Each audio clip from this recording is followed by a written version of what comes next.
জয় জয় শ্রী রাধে।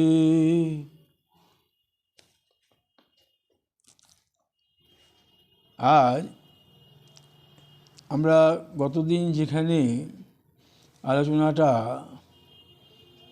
শেষ করেছিলাম, ব্রহ্মার চতুশ্লোকী ভাগবতের প্রথম শ্লোকখানি আস্বাদন করেছিলাম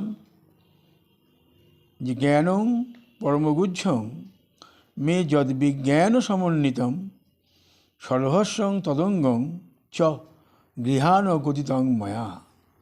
ওইখানে আমরা তার এই প্রেমভক্তি সাধনা, জ্ঞান বিজ্ঞান রূপ প্রেমভক্তি সাধনা গোপনীয় গুহ্য আলোচনা করেছি এবং তার স্বরূপ আমরা যথাসাধ্য আলোচনা করা প্রয়াস করেছি। সেখানে স্বরূপ জ্ঞানে আমরা দেখেছি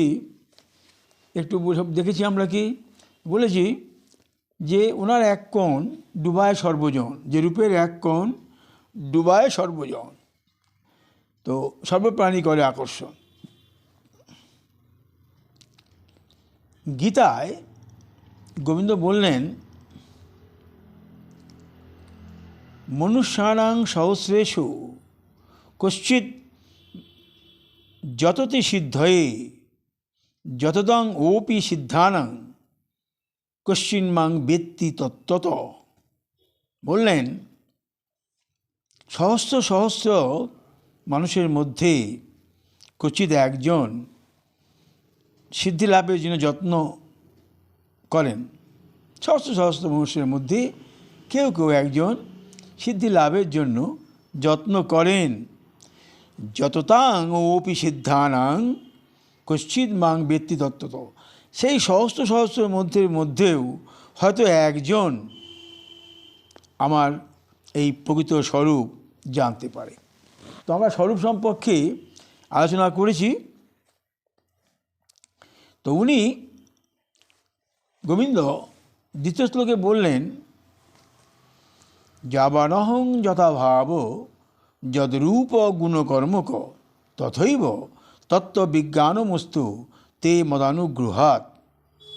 আমার ব্যাপ্তি সৃষ্টির পূর্বে মহাপ্রলয়ে আমি ছিলাম। সে সময় আমি ছাড়া স্থূল সূক্ষ্ম কারণ অজ্ঞান কিছুই ছিল না, আমি ছিলাম। তো যা দেখছো তুমি এখন সৃষ্টিরূপে এখন দেখছো তা আমি, যা অবশিষ্ট থাকবে তা আমি। তো এখানে মহাপ্রলয় সম্বন্ধে আমি একটু মহাপ্রলয়টা কি সে সম্বন্ধে একটু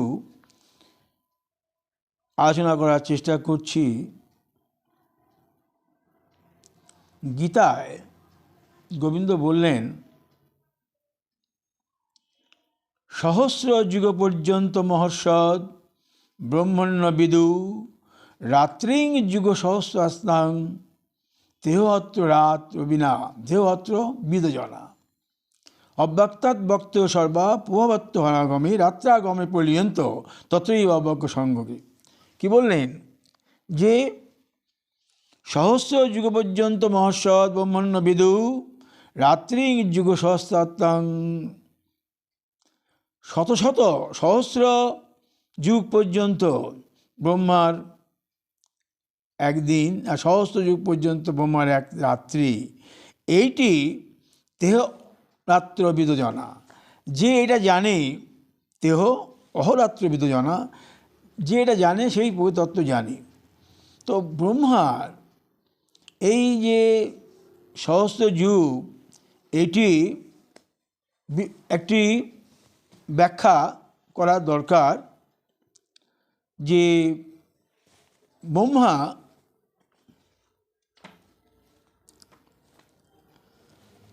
তোমার সত্য তেতা দাপর কলি, এই হলো চারটে যুগ। সত্য তেপা দাপর কলি চার যুগ। চতুর্যুগে এরূপ সহস্র চতুর্যুগে এক রাত্রি, সহস্র চতুর্যুগে একদিন।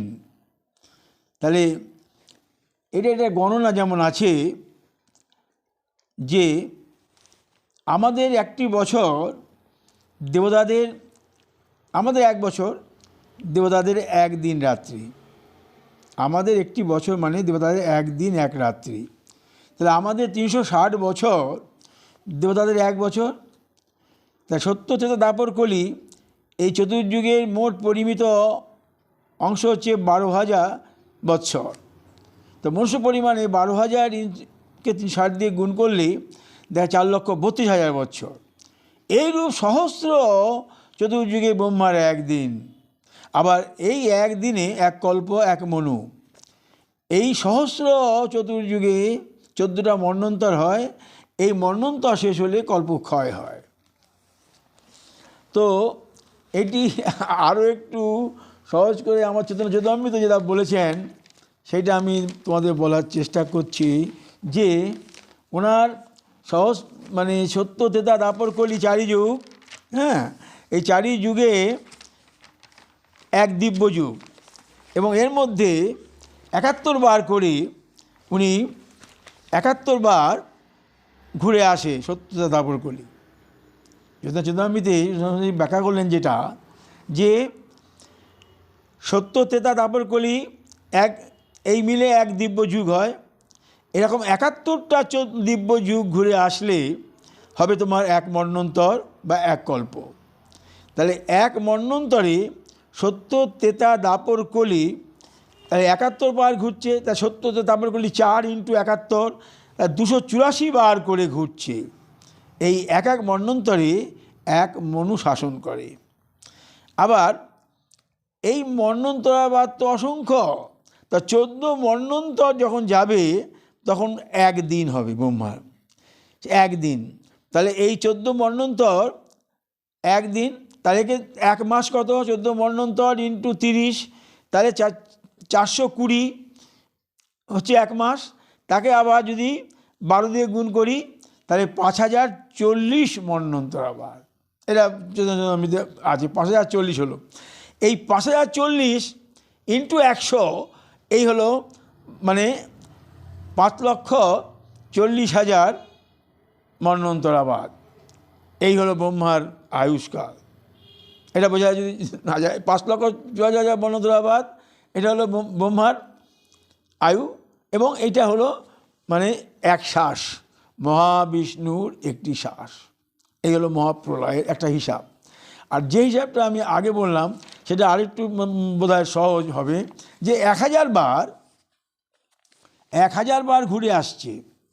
দাঁড়া বলি,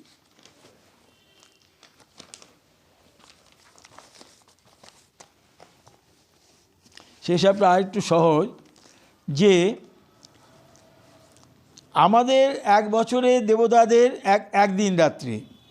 তাহলে আমরা 360 বছরে এক বছর, দেবতাদের এক বছর।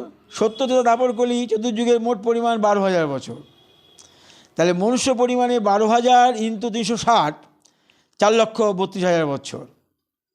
এইরূপ সহস্র চতুর্যুগে ইন্টু হাজার, সহস্র চতুর্যুগে ব্রহ্মার এক কল্প একদিন।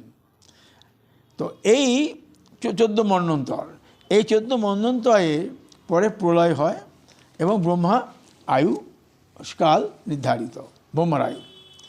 তো এই হলো মহাপ্রলয়, যেটা ওখানে বললেন গোবিন্দ 2য় শ্লোকেই উনি বললেন। আমি ওটা আশা করার চেষ্টা করলাম যে মহাপ্রলয়ে আমি ছিলাম, এবং আমি ছাড়া অন্য কেউ ছিল না। স্থূল সূক্ষ্ম দেহ যা দেখো অজ্ঞান সব কিছুই আমি, এবং অবশ্যই যা থাকবে তা আমি। তো এই মহাপ্রলয় ব্রহ্মার যে আয়ুষ্কাল 14 মন্বন্তরাবাদ, অথবা যেটা পরে হিসাব করা হলো, হ্যাঁ, 5,40,000 মন্বন্তরাবাদ, পরে ওনার আয়ু শেষ হলো। শেষ হলে পরে এইটা এক কল্প শেষ হলো এবং প্রলয় হলো, সমস্ত জলমগ্ন হয়ে যাবে, সমস্ত প্রলয় হয়ে যাবে। এরপরে উনি যেটা বলছি আমি, যে প্রলয় হলো, তাই প্রলয়ের পরে এই আবার তো সৃষ্টি হবে। তো এইখানে উনি যেটা বললেন, এখানে পরে উনি যেটা বলেছেন, ক্ষিতি অপ তেজ মহাভূত পঞ্চভৌতিক এটা আস্বাদন এই প্রলয়ের পরে এখানে ধরুন প্রকৃতি, পরের শ্লোকে উনি বলছেন, গীতায় আছে, ভূমি আপ অনল বায়ু খং মনোবুদ্ধিরেবচ অহংকার ইতি এতি এয়ং মে ভিন্না প্রকৃতি অষ্টধা। ভূমি ক্ষিতি অপ তেজ মরুদ্বাম, মন বুদ্ধি অহংকার, এরূপে অষ্ট প্রকৃতিতে ভেদ হয়। প্রকৃতি জগতের মূল উপাদান প্রকৃতি। তো প্রকৃতি আবার প্রধান, অব্যক্ত, ত্রৈগুণ্য এরকম নামেও এই প্রকৃতিকে বলা হয়। এই প্রকৃতি তিনটে গুণের সমবস্থা, সত্য, রজ, তম, তিনটি গুণের সমবস্থা। এই তিনটি গুণ আবার বিপরীতধর্মী। সত্যগুণ, রজ সত্যের স্বভাব জ্ঞান, তমের স্বভাব অপ্রকাশ, সত্য করে প্রকাশ সত্যকে, তম করছেন অপ্রকাশ মোহ, আর রজের স্বভাব হচ্ছে কর্মপ্রবণতা। সত্য, রজ, তম এই ত্রিগুণ। তো এখন সৃষ্টির আরম্ভ যখন হলো, সৃষ্টির আরম্ভে এই যে প্রকৃতির সাম্যাবস্থা টলয়মান হয়ে যায়, ভঙ্গ হয়ে যায়, তখন একেই বলে মহতত্ত্ব বা বুদ্ধিতত্ত্ব। এর পরিণাম ফল কি? অহংকার। প্রকৃতি সাম্যাবস্থা বিঘ্নিত হলে পারে হচ্ছে গিয়ে তোমার মহতত্ত্ব, যে পরিণাম মহতত্ত্ব, সেই মহতত্ত্ব থেকেই আসছে অহংকার। সেই অহংকার আপন শক্তির দ্বারা ভিন্ন ভিন্ন পদার্থ, সেন্দ্রিয় নেন্দ্রিয় দুটি পদার্থের সৃষ্টি করে। সত্য গুণের উৎকর্ষ দ্বারা পঞ্চ কর্মেন্দ্রিয়, পঞ্চ জ্ঞানেন্দ্রিয়, আর তমগুণের দ্বারা পঞ্চ তন্মাত্র উৎপত্তি হলো। আমি পরে ব্যাখ্যা করছি। পঞ্চ জ্ঞানেন্দ্রিয়, কর্মেন্দ্রিয় আর তমের দ্বারা হলো পঞ্চ তন্মাত্র। পঞ্চ তন্মাত্র বা পঞ্চ সূক্ষ্মভূত কী কী হচ্ছে? আকাশ, বায়ু, অগ্নি, জল, পৃথিবী, এই পঞ্চস্থলভূত। আর পঞ্চ কর্মেন্দ্রিয় হস্ত, পাদ, বাক, পায়ু, উপস্থ। আর পঞ্চ জ্ঞানেন্দ্রিয় চক্ষু, কর্ণ, নাসিকা, জিহ্বা, ত্বক। আর উপেন্দ্রিয় একাদশ ইন্দ্রিয় মন, এই 11 ইন্দ্রিয়। পঞ্চ তন্মাত্র হচ্ছে আকাশ, বায়ু, অগ্নি, জল ও পৃথিবী, এই পঞ্চস্থলভূত। এই নাম স্থাবর জঙ্গমের সৃষ্টি। এই হলো প্রকৃতির সৃষ্টিক্রম। তো প্রথমে প্রকৃতি সাম্যাবস্থা যখন হয়ে গেল, তখন ওখানে মহতত্ত্ব থেকে অহংকার ভিন্ন ভিন্ন পদার্থে ধারণ করলো, সেন্দ্রিয় নেন্দ্রিয়। এই সদ্গুণের উৎকর্ষ দ্বারা পঞ্চ কর্মেন্দ্রিয়, পঞ্চ জ্ঞানেন্দ্রিয় এবং উপেন্দ্রিয় অর্থাৎ রাজা, মন, 11 ইন্দ্রিয়, পঞ্চ তন্মাত্র আকাশ, বায়ু, অগ্নি, জল, এই হলো তোমার পঞ্চ তন্মাত্র। এই হলো তোমার স্থূলভূত সৃষ্টি হলো। তো এইখানে তোমার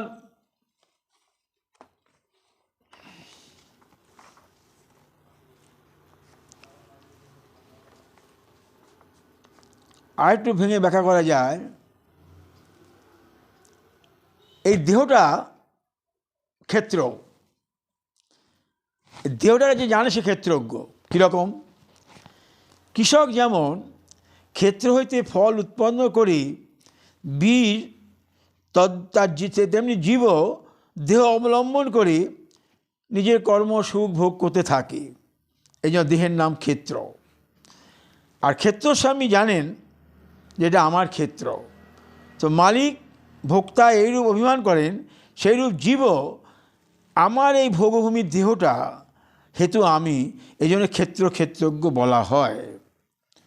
তো ক্ষেত্র ক্ষেত্রজ্ঞের পরিচয় দিতে গিয়ে দেহটার স্বরূপ কি না, মূল প্রকৃতি এক, বুদ্ধি মহতত্ত্ব এক, অহংকার এক, ইন্দ্রিয় 11, তাহলে 11 আর 3 14, পঞ্চ তন্মাত্র 14 আর 5 19, আর পঞ্চস্থলভূত এই 24 তত্ত্ব। এই 24 তত্ত্ব যে আগে যে আমি বলে গেলাম, সেন্দ্রিয় নেন্দ্রিয় প্রকৃতি, প্রকৃতি যখন সাম্য মানে বিঘ্নিত হলো, তখন প্রকৃতি থেকে মহতত্ত্ব হলো। মহতত্ত্ব এর আগে বললেন ভূমি অপ আন অনল খং মনোবুদ্ধি, এই বছর অষ্ট প্রকৃতি। তারপরে তো এলেন প্রকৃতি মহতত্ত্ব, মহতত্ত্ব ভেঙে অহংকার, অহংকার থেকে সেন্দ্রিয় নেন্দ্রিয় দুটো ভাগ। একটা হলো যে তোমার সদ্গুণে হলো কর্মেন্দ্রিয়, জ্ঞানেন্দ্রিয়, মৌন ইন্দ্রিয় 11, আর তম গুণে হলো পঞ্চ তন্মাত্র, আকাশ আকাশ জল বায়ু অগ্নি, এইগুলো হলো। তো এইটা এই 24টা বোঝার জন্যে আমি আবার গীতাতেই বলেছে, সেটাই আমি আমার নিজের ইচ্ছায় বলছি না। উনি বলছেন ক্ষিতি আদি পঞ্চমহাভূত, অহংকার, বুদ্ধি, মূল প্রকৃতি, 10 ইন্দ্রিয়, মন এবং রূপ প্রসাদী পঞ্চ ইন্দ্রিয়ের বিষয় পঞ্চ তন্মাত্র, ইচ্ছা, দেশ, সুখ, দুঃখ, সংঘাত, চেতনা ও ধৃতি, এই সমুদায়কে ক্ষেত্র বলা হয়। প্রকৃতি ক্ষেত্র, ক্ষেত্রজ্ঞ তাই বললেন উনি। মহাভূতান অহংকার বুদ্ধির অব্যক্ত মেবচ ইন্দ্রিয়াণি দশ একঞ্চ, ইন্দ্রিয়াণি 10 একঞ্চ পঞ্চ চেন্দ্রিয় গোচরা, পঞ্চ ইন্দ্রিয় কীরকম, যে যেমন ধরুন ক্ষিতি আদি পঞ্চমহাভূত, অহংকার, বুদ্ধি, মহতত্ত্ব, মূল প্রকৃতি, ইন্দ্রিয় 10, মন, পঞ্চ ইন্দ্রিয়ের বিষয় তন্মাত্র। পঞ্চ তন্মাত্র, পঞ্চ তন্মাত্র কী বললেন, যে পৃথিবী, আকাশ, জল, এই যে বললেন আকাশ, বায়ু, অগ্নি, জল, অপ, এই পঞ্চস্থলভূত, এই 24। এইটা, এই তত্ত্বটা বুঝতে হবে যে পৃথিবী যখন বিকার হলো, পৃথিবী যখন সাম্যভাগ থাকলো না, ওই যে উনি বললেন যে আমি প্রলয়ে আমি ছিলাম, কোনো কিছুই ছিল না। উনি প্রলয়ে ছিলেন, এখনও আছেন, প্রলয়ের পরেও থাকবেন। প্রলয়টা কি? এই প্রলয়টা কি? একটা হলো তো ব্রহ্মার এই প্রকৃতি, ব্রহ্মা হলেন সমস্ত ঋষিদের শ্রেষ্ঠ। ব্রহ্মা এক কল্পকাল নির্বিকল্প সাধন করে গেলেন জানবার জন্যে। উনি তার সেই জ্ঞান হলো না কীভাবে আমি সৃষ্টি করব। তো উনি সাধন করতে করতে উনি জানতে পারলেন দুটো ব্যঞ্জনবর্ণ ত ও প জলের মধ্যে উচ্চারণ পেলেন উনি। আগে তো উনি বসে চিন্তা করলেন কী করে কী করব, কমলের মধ্যে বসে আছেন, কমলের নল ধরে অনন্ত দিন দিকে চলে গেলেন, কোনো কিছু হদিশ পেলেন না। আবার উঠে এলেন, ওই নলের তলায় তো রয়েছেন মহাবিষ্ণু, যেতে পারলেন না উনি। আবার ওখানে বসলেন, বসে আবার উনি ভাবছেন কী করি কী করি। তখন ওই শুনতে পেলেন তপ, সাধন করতে লাগলেন। তখন তো গোবিন্দ ব্রহ্মাকে বললেন যে এই চতুশ্লোকী ভাগবত কথা ওনা বললেন। উনি বললেন জ্ঞান পরমগুজ্জং মে যদ বিজ্ঞান সমন্বিতম সরহস্যং তদঙ্গঞ্চ জ্ঞান গীতং মায়া।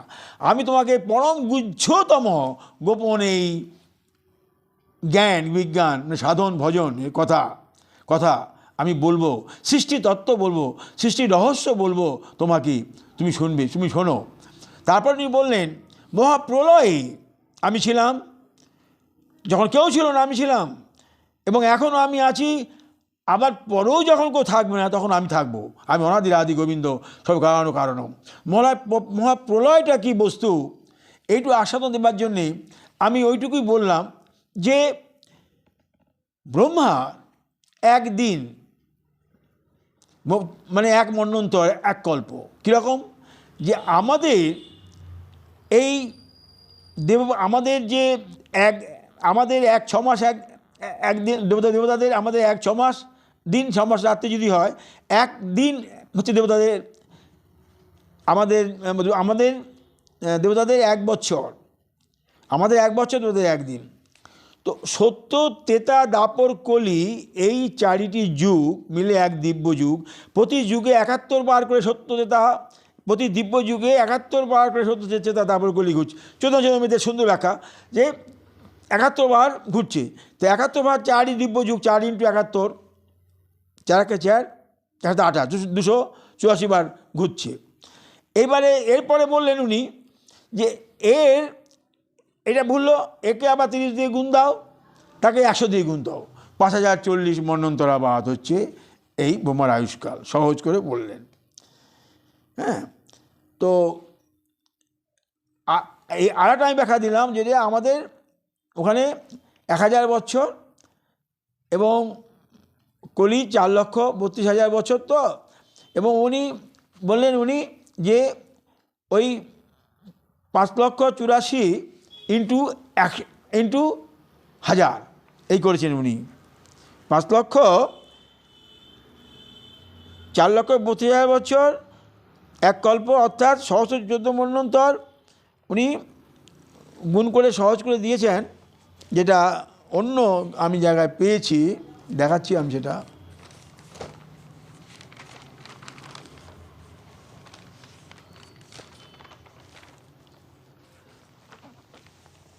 একটা জিনিস মনে রাখতে হবে, এই হিসাব যদি খেয়ালও না থাকে, হিসাব এটা খুব জটিল হয়ে যায়, যে ব্রহ্মার এক দিন এক কল্প, এক মন্বন্তর, 14 মন্বন্তরই এক কল্প।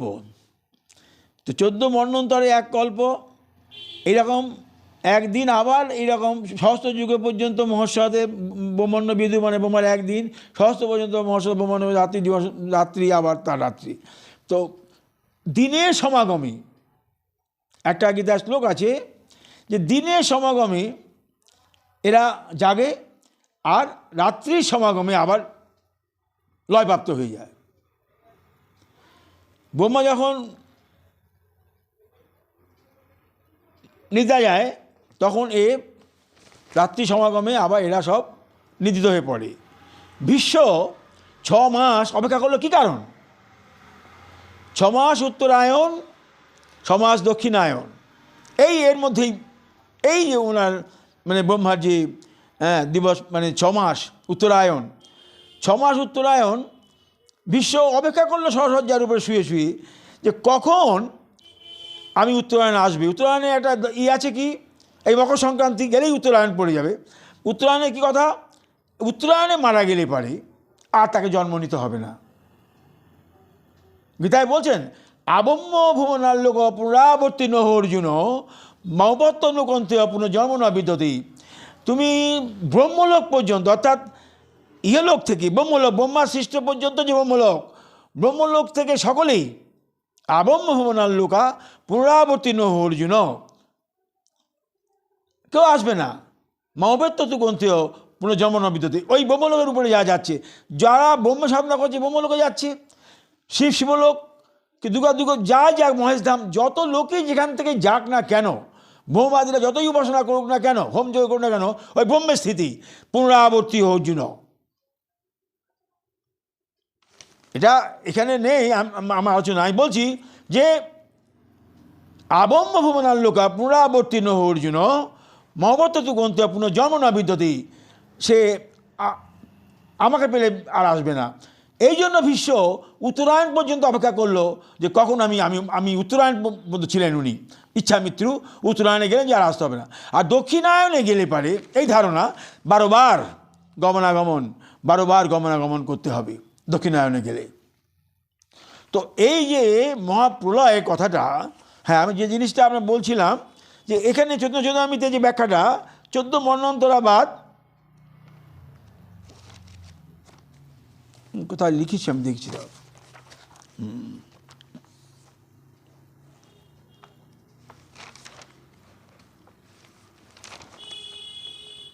হ্যাঁ, এটা একটু সহজ হতে পারে, কিন্তু এটার মধ্যে কে বলছে যে এক কল্পে 70 তেতা দাপর কলি 1000 বার আবর্তিত হয়।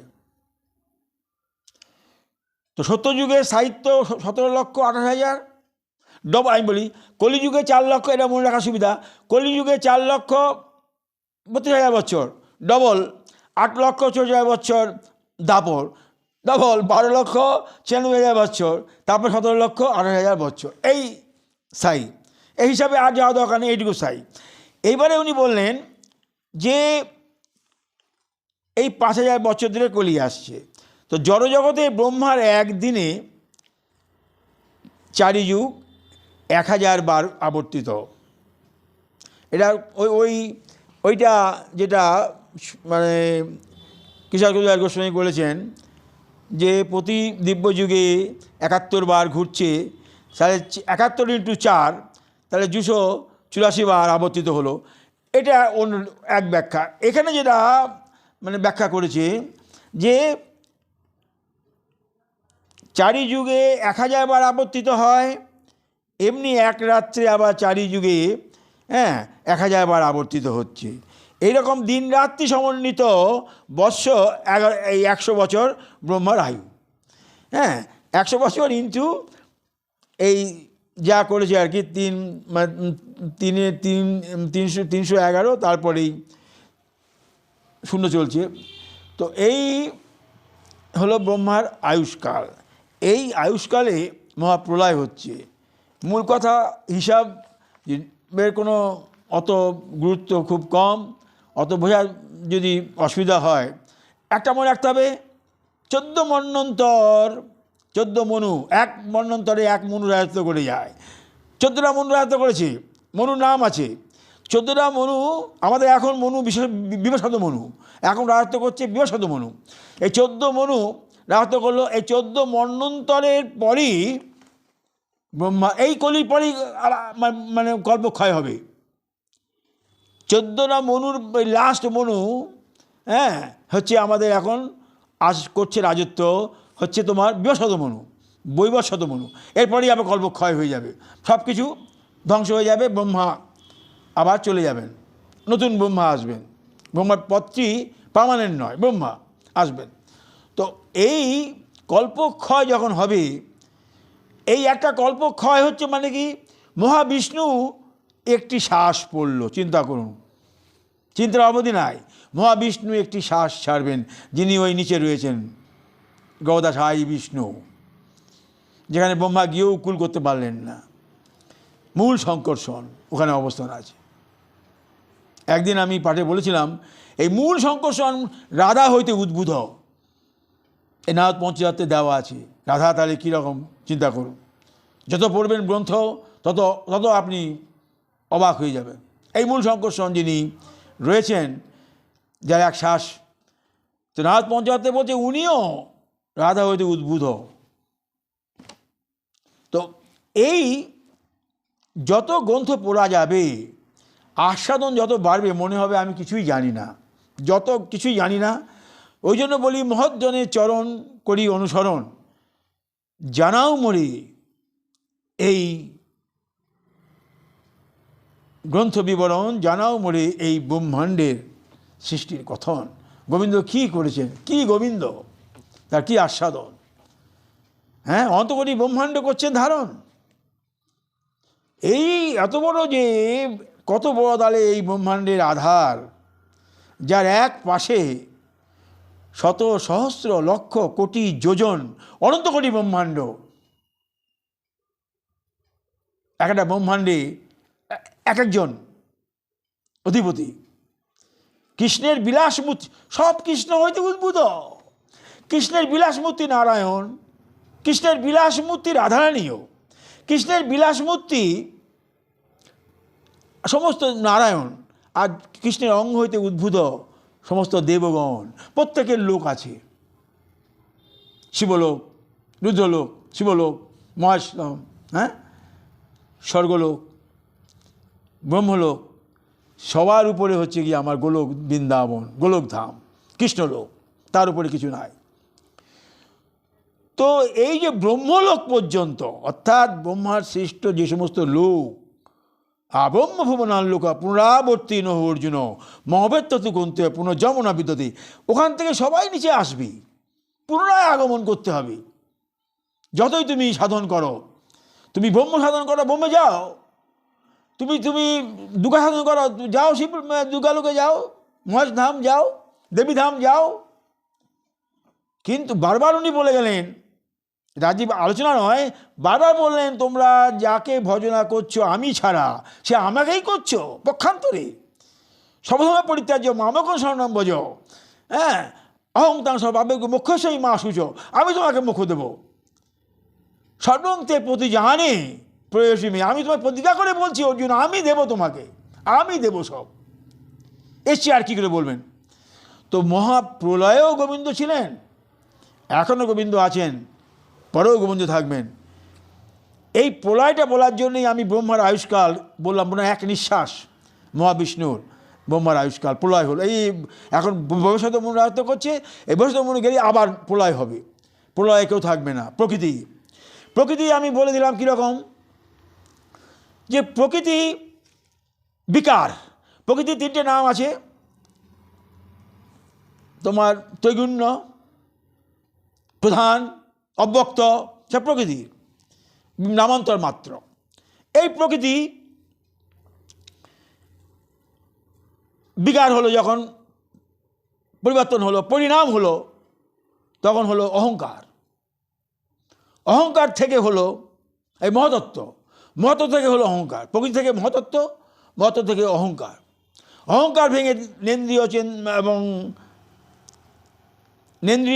এবং সেনেন্দ্রিয় দুভাগ, ওখান থেকে তোমার সত্যগুণের অধীন যেটা হলো পঞ্চ জ্ঞানেন্দ্রিয়, পঞ্চ কর্মেন্দ্রিয় এবং একাদশ ইন্দ্রিয়, উপেন্দ্রিয়, একাদশ ইন্দ্রিয় রাজা মন। তারপরে হলো পঞ্চ তন্মাত্র, পঞ্চ স্থলভূত, এই 24টি, 11, 5, 5, পঞ্চ স্থলভূত, 11টা ইন্দ্রিয়, তাহলে 16, অহংকার, আর এই মহতত্ত্ব, আর 5টি কৃতি, এই দিয়ে 24টি। এই 24টি হলো সৃষ্টির বিষয়ক বস্তু, মনে রাখতে হবে। এই প্রকৃতি, আমি দেহটা অন্য জায়গায় বলা আছে, এক জায়গায় সব পাওয়া যায় না। আমি ক্ষেত্র, আর ক্ষেত্র সম্বন্ধে যিনি জানেন ক্ষেত্র, গোবিন্দই ক্ষেত্রজ্ঞ। যেমন কৃষি চাষ করে জমি সম্বন্ধে, সে জমি ক্ষেত্র, আর জমি সম্বন্ধে জানে সেই চাষি ক্ষেত্রজ্ঞ। তো আমরা দেহ ক্ষেত্রজ্ঞ, আমরা জীব মনে করি আমি জানি, কিন্তু গোবিন্দই হচ্ছেন ক্ষেত্রজ্ঞ, ক্ষেত্র। তো এই যে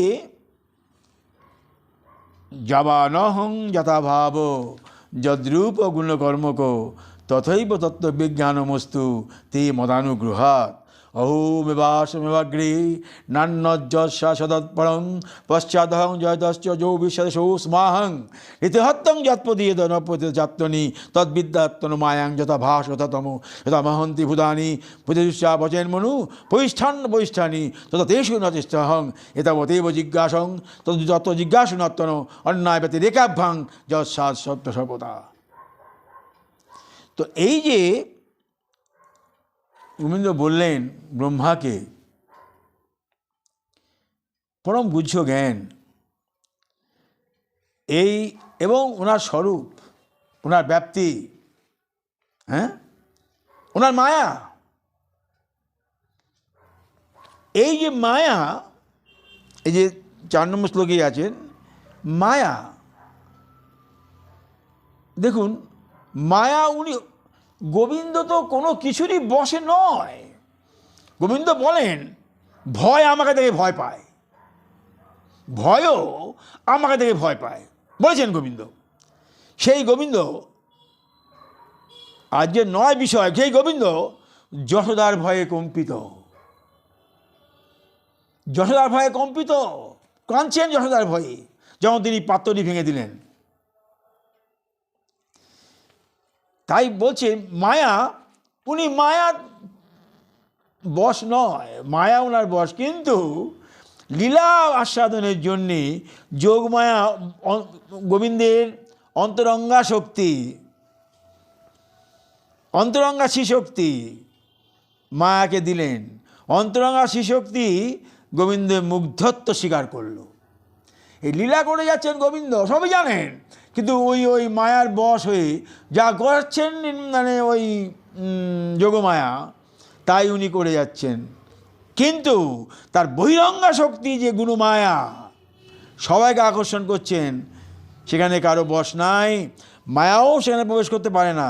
গোবিন্দ যে ধামে আছে সে ধামেও মায়া প্রবেশ করতে পারে না, এমন তার কর্তৃত্ব।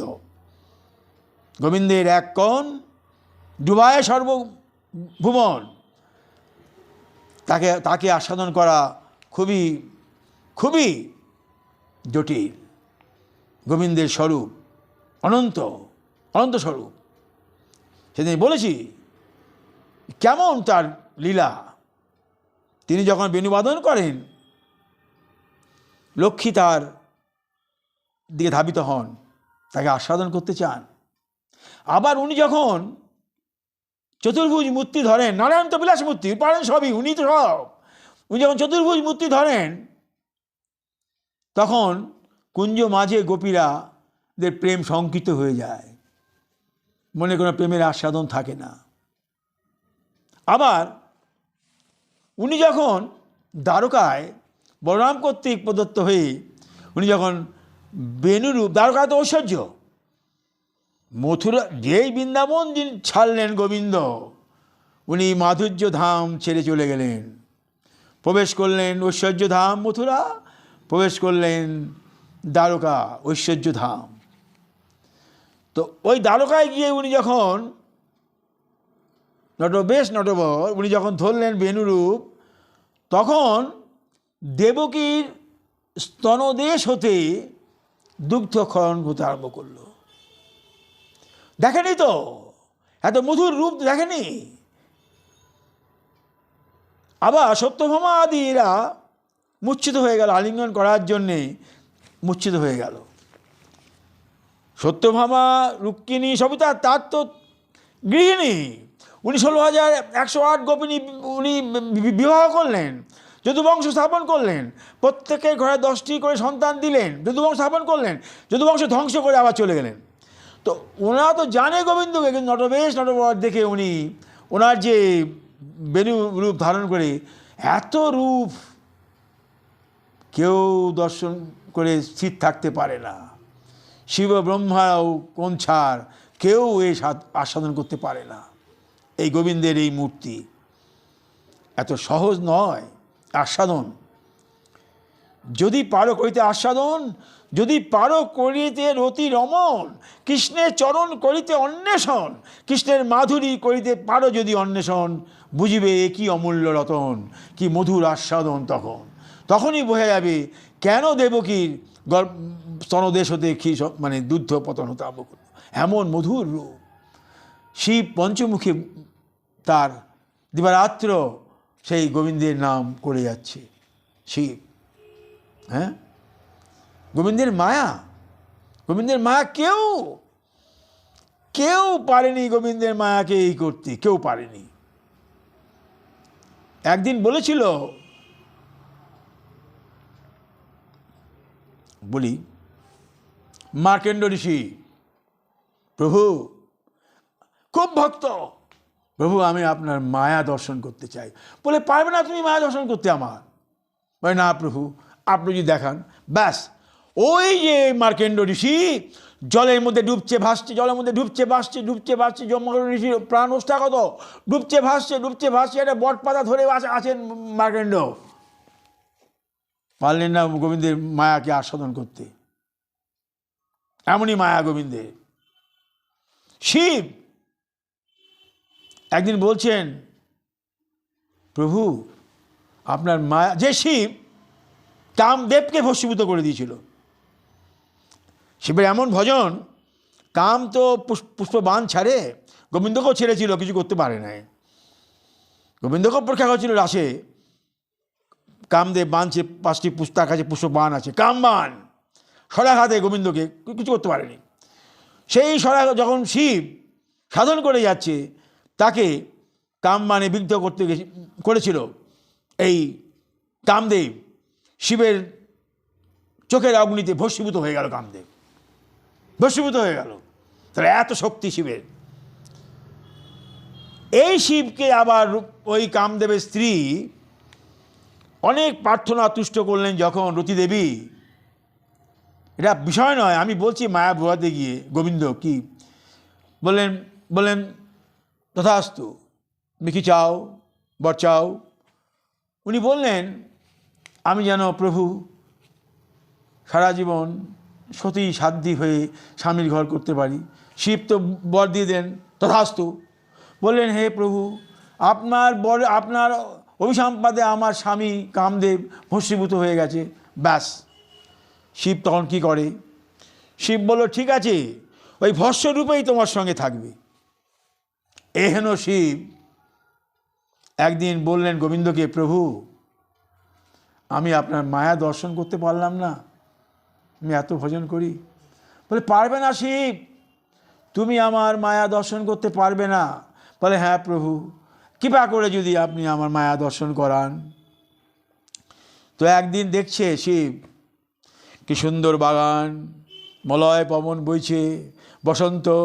গোবিন্দ এরকম সৃষ্টি করলো, কামে সমস্ত বসন্ত, ফুল পুষ্প, মলয় পবন, সুন্দর বাগান সৃষ্টি করে দিল ওই গোবিন্দ। করে সুন্দর নারী রূপ ধারণ করলো গোবিন্দ, প্রচুর সুন্দর নারী রূপ ধারণ করে তার একটি পাতলা আবরণ কাপড়টি খালি গায়ে রেখেছে, আর কিচ্ছু রাখি না, সমস্ত গা উন্মুক্ত দেখাই যায়। গোবিন্দ বিচরণ করছে ওইখানে। শিব দর্শন করে মোহিত হয়ে গেল। শিব বলল বাপরে এত সুন্দর। শিব ধাবিত হচ্ছে, পিছনে গোবিন্দ ছুটছে আস্তে। গোবিন্দ শিবকে মানে করার জন্যে গোবিন্দ যা করার উনি করছেন, হ্যাঁ, নারী বেশে ধারণ করে। শিব তো আর করতে পারছে না, শিবের বীর্যফলন হয়ে গেল। সেই বীর্য থেকে সমস্ত মণি মুক্তা খনি উৎপাদন হলো। শিব যাচ্ছে যেতে যেতে পিছন থেকে গোবিন্দের হাত যখন স্পর্শ করেছে, গোবিন্দ ঘুরে গেছে, ঘুরে গিয়ে বলছে হ্যাঁ গোবিন্দ তুমি আলিঙ্গন। বলছে যে দেখো তোমার বলেছিলাম না শিব, তুমি আমার মায়া দর্শন করতে পারবে না। এহেন মায়া অধিকারী আমার গোবিন্দ।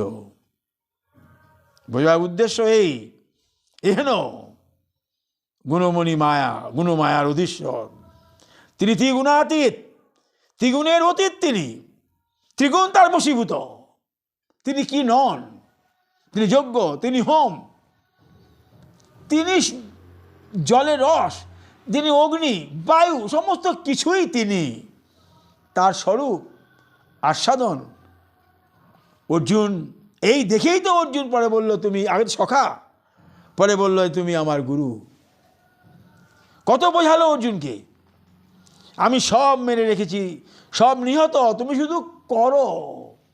করতে চায় না, আমার গুরু, আমার পিতৃব্য, আমার কুল, আমার অমুক করতে থাকলো। যত উনি বোঝাচ্ছেন, অর্জুন বলছেন চঞ্চলহী মনোকৃষ্ণের প্রমাদি বলদ্দিনম দর্শাহং নিগ্রহণে বায়ু রিব সুদীশ্বরম। কৃষ্ণ বললেন আরে অসংশয় মহাবাহ মনম দুর্গিম চলম অভ্যাসনতু গন্তেয় বৈরাগ্যেন চৈত্য গিচ্ছতে বৈরাগ্যেন চ গিচ্ছতে। অভ্যাস করো, তোমার মন ঠিক হয়ে যাবে। তাও উনি বোঝাচ্ছেন তুমি আমার শরণাপন্ন হও, সর্বধর্ম পরিত্যাগ করো, আমার শরণাপন্ন হও। অন্তকালে যদি কেউ আমার শরণাপন্ন হয় তাকে আমি মুক্ত করে দিই। অন্তকালে মামা শরণামুক্ত করা বরম য প্রয়াতে জং সয়াদি বরম গতি, তাকে আমি মুক্ত করে দিই। এত করে গোবিন্দ অর্জুনকে বোঝাচ্ছেন যে স্বধর্ম নিধনংস পরধর্ম ভয়াবহ, তুমি আমার শরণাপন্ন হও। হ্যাঁ, আমার ভক্তা নমে ভক্তা প্রসদি, আমার ভক্তা বিনাশ নাই। যে দহা মাং দন্তে তাং ততই ভজমহম, যে আমাকে যেভাবে ভজন করো তাকেই আমি সেভাবে কৃপা করে থাকি। তুমি যদি পত্র পুষ্প ফলং জমে ভক্তা উপরিদম তদাং উপরিদং আস্বামী, তাদের সব কিছু দ্রব্য আমি গ্রহণ করি। এত সহজে অর্জুনকে বোঝালেও যখন বুঝলেন না অর্জুন, তখন গোবিন্দ তার বিশ্বরূপ দর্শন করিয়ে দিলেন। এই বিশ্বরূপ একমাত্র দেখেছে অর্জুন আর দেখেছে ভীষ্ম, বিশ্বপিতামহ। বিশ্বপিতামহ যার নিজে, ওনার কথা কি বলবো, উনি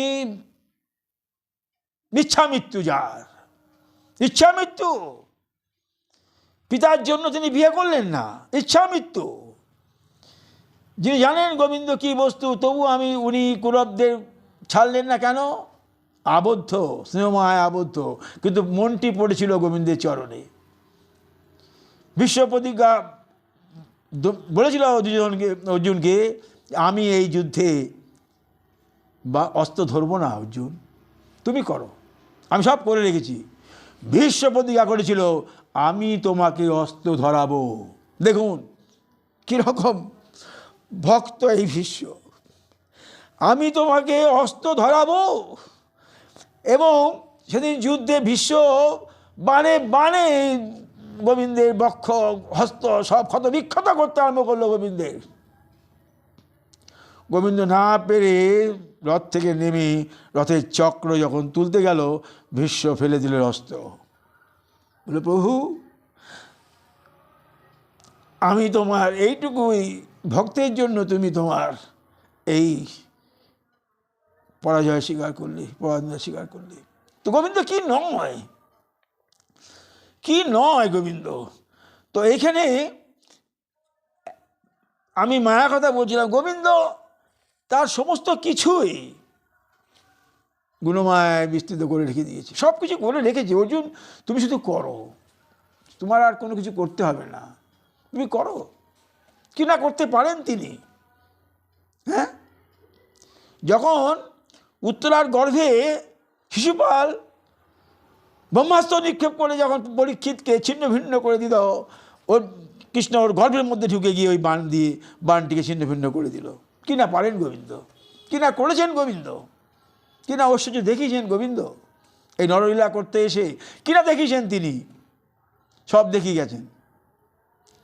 তো আজকে যেটা আমি এই চতুর্দশী ভাগবগে ব্রহ্মাকে আস্বাদন করালেন গোবিন্দ, সৃষ্টির আবার তো প্রলয় আসছে কলির পরে, দেরি আছে, এখন সবাই 5,000 বছর, 4,32,000 বছর পরে কলি যাবে। সুতরাং এই 4টি শ্লোক উনি বললেন যে জ্ঞান পরমগুজ্জং মে যদ বিজ্ঞান সমন্বিতম সর্বস্বং তদঙ্গঞ্চ জ্ঞান গীতম।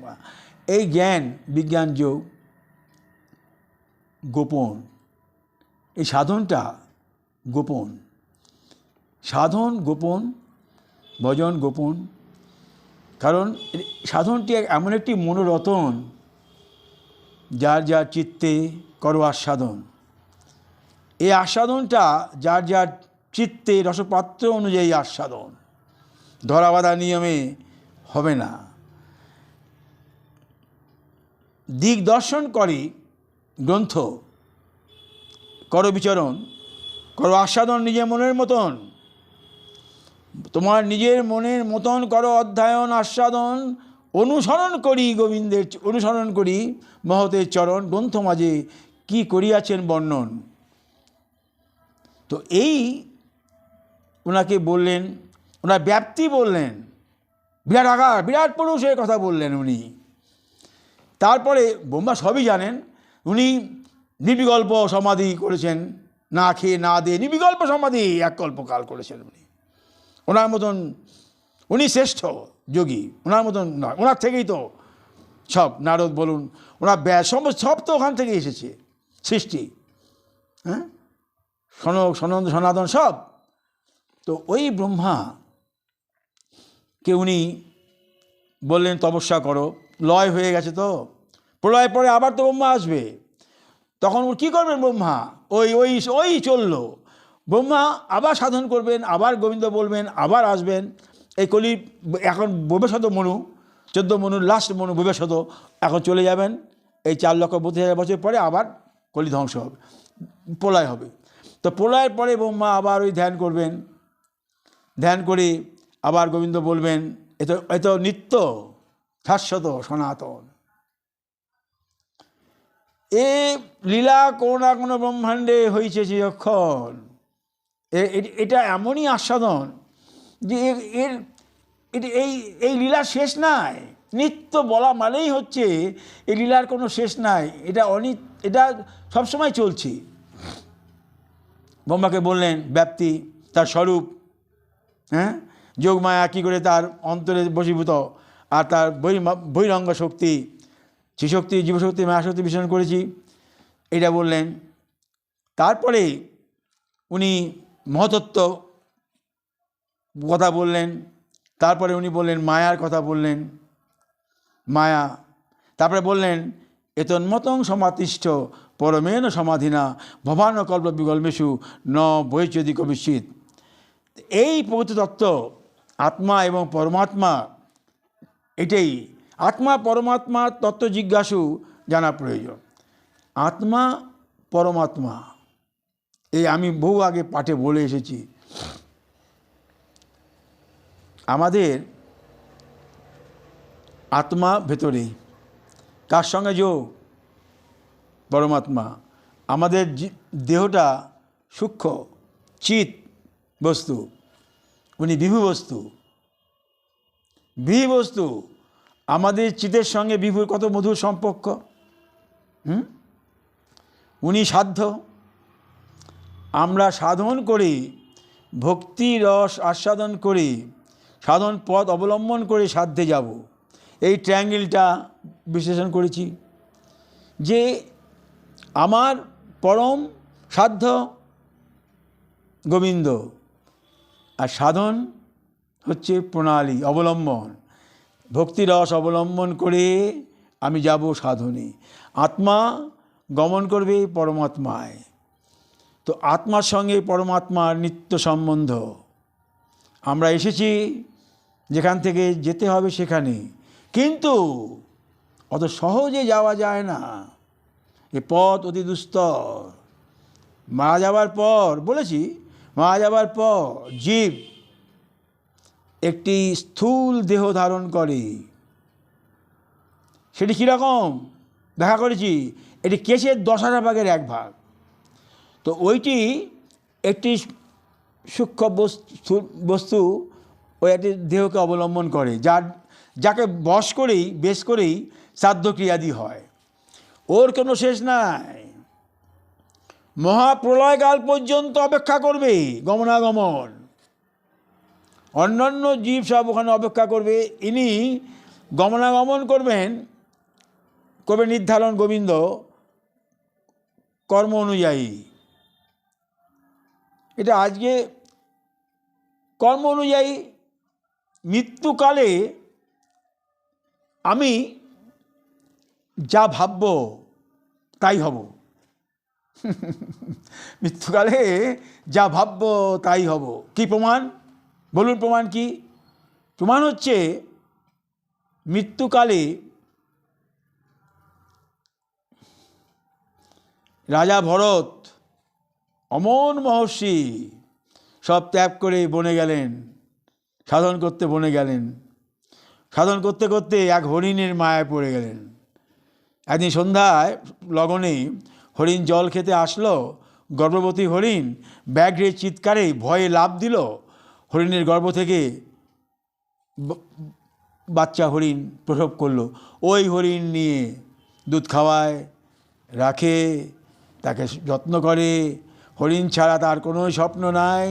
ওই হরিণ চিন্তন করতে করতেই ভরতের মৃত্যু হলো। হয়ে যাওয়ার পরে ভরত পরজন্মে হরিণ হয়েই জন্মগ্রহণ করলো, কিন্তু ওর মনের মধ্যে পূর্বজন্মের স্মৃতি ছিল। এই হলো প্রমাণ। দেখছে হরিণ, আমি তো রাজা ভরত, হরিণ হয়ে গেলাম কেন? এই হরিণের মায়ায়।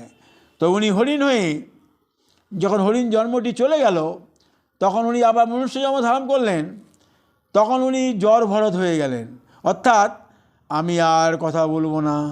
বুঝে গেলেন আমি হরিণ হয়েছিলাম, রাজা ভরত ছিলাম। ওরে বাপরে, উনি আর বাকটাই বন্ধ করে দিলেন, জ্বর ভরত হয়ে গেলেন।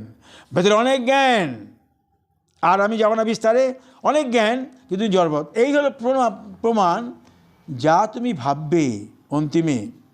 তাই বলেছে অন্তকালে মামেম শরণা মুক্তা কলেবরম য প্রয়াতি তেজং দেহং সজাতি পরমাম গতিম অহম তাম মোক্ষ স্বামী মা সূর্য কদাচর। হ্যাঁ, তো আমি তাকে মোক্ষ দেব, সে আমাকেই পাবে। তো অন্তকালে তার নাম স্মরণ করতে হবে। তাহলে আমি যেটা বলার উদ্দেশ্য আজকে, এই চিৎ বস্তু অপেক্ষা করে, হ্যাঁ, গমনাগমনের অপেক্ষা করে। মধুসূদন শ্লোকটি পড়বেন যে কীভাবে লিখেছে মধুসূদন শ্লোকটি। গমনাগমন, আমি গর্বে ছিলাম, কিছুই করলাম না, গমনাগমন করতে হচ্ছে আমাকে। তো গোবিন্দ কি যে নয়, যত পড়বেন তত আস্বাদন করবেন। অর্জুন মনে করত আমি কি শক্তিশালী, বিয়ে করে আনলো দ্রৌপদীকে, চক্র ঘুরছে, তার মধ্যে দিয়ে বান দিয়ে মাছের চোখ বৃদ্ধি করে এলো। হ্যাঁ, এত বড় শক্তিশালী। কৃষ্ণের প্রাপ্তি হয়ে যাবার পর কৃষ্ণ সদাম গমন করলেন, অর্জুনকে উপঢৌকন দিয়ে বাড়ালো। যুধিষ্ঠির বলছে, কি হলো অর্জুন, তুমি এত ক্লান্ত অবসন্ন, তুমি কোনো গরিত কর্ম করেছো, পরস্ত্রী রমণ করেছো, না কি করেছো, তোমার এরকম দেখাচ্ছে কেন? অর্জুন বলছেন, দাদা আমি এতদিন ভাবতাম আমি গান্ডীব অর্জুন, আমি কত শক্তিশালী, আমি কিছু, আমার গোবিন্দ সদাম গমন করেছেন, আমি কিছু উপঢৌকন নিয়ে আসছিলাম, প্রতি মাঝে কৃষকরা আমাকে সব লুট করে নিয়ে গেল, আমি কিছু করতে পারলাম না, আমার সেই গান্ডীব রয়েছে, কিছু করতে পারলাম না। আমি বুঝলাম আমার শক্তি ছিল গোবিন্দ। তাহলে কি ধন গোবিন্দ পরমরতন, যে করিতে পারে আস্বাদন, যে করিতে পারে হৃদয়ের মধ্যে একটু স্থাপন, সেই আশ্বাইতে পারে গোবিন্দে কি ধন, কি রতন।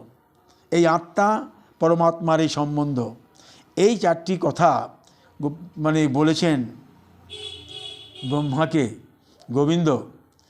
যত বলবো শেষ নেই। যে গোবিন্দ এই নর বপু ধারণ করে লীলা করলেন পরকীয়া রস আস্বাদন করবেন বলে, তার মধুর আস্বাদন। তিনি নিজের ধন রাধারানী রাখলেন আয়নের ঘরে। এরও কারণ আছে, অভিশপ্ত হলো তোমার কাছে। যখন বিরজা কুঞ্জে গোবিন্দ মানে চন্দ্রাবলীর সঙ্গে বিহার করছিলেন, তখন রাধারানী যখন যেতে চাইছিলেন, বাধা দিচ্ছিল শ্রীরাম, তখন অভিশাপ দিল, তুই অসুর হয়ে যা, শঙ্খচূড় হয়ে গেল, তুইও যাস মর্ত্যলোকে 100 বছর কৃষ্ণ বিরহে থাক। এই তো সবই তো ঘটনা ঘটন। তো গোবিন্দ নিজের ধন অভিমন্যুর ঘরে রাখলেন, রেখে পরকীয়া রস আস্বাদন করছেন। যোগমায়া বলছেন, ওই সময় বৃন্দাবনে যত গোপনারী ছিল সবই তার পার্শ্বদ, কেউ তাকে স্পর্শ করতে পারেনি, না অভিমন্যু, না স্পর্শ করার চিন্তাই তারা করেনি। গোবিন্দের এমনই লীলা, এমনই মায়া, তারা কেউ স্পর্শ করার চিন্তাই করেনি। এবং গোবিন্দ এই যোগমায়ার খেলায় খেলে গেছেন উনি। হ্যাঁ, তার গুণমায়ায় সবাই আবর্তিত। যোগমায়া বলছে, এই ললিত মাধবে বলছেন যে কাত্যায়নী ব্রত যে করছে বৃন্দাবনে, সকলেই গোবিন্দকে পাওয়ার জন্য ব্রত করেছে, প্রতিরূপে মানে পাওয়ার জন্য ব্রত, সবাই গোবিন্দের মানে পার্শ্বদ। তো যত পার্শ্বদ নিয়েই এদের আগমন, যত পার্শ্বদ নিয়েই এরা এসেছে। দাপরে গোবিন্দ এসছে, কলিতে মহাপ্রভু এসেছেন, এই পার্শ্বদ নিয়েই মহাপ্রভু এসেছেন। এ কে? রূপ, রঘুনাথ,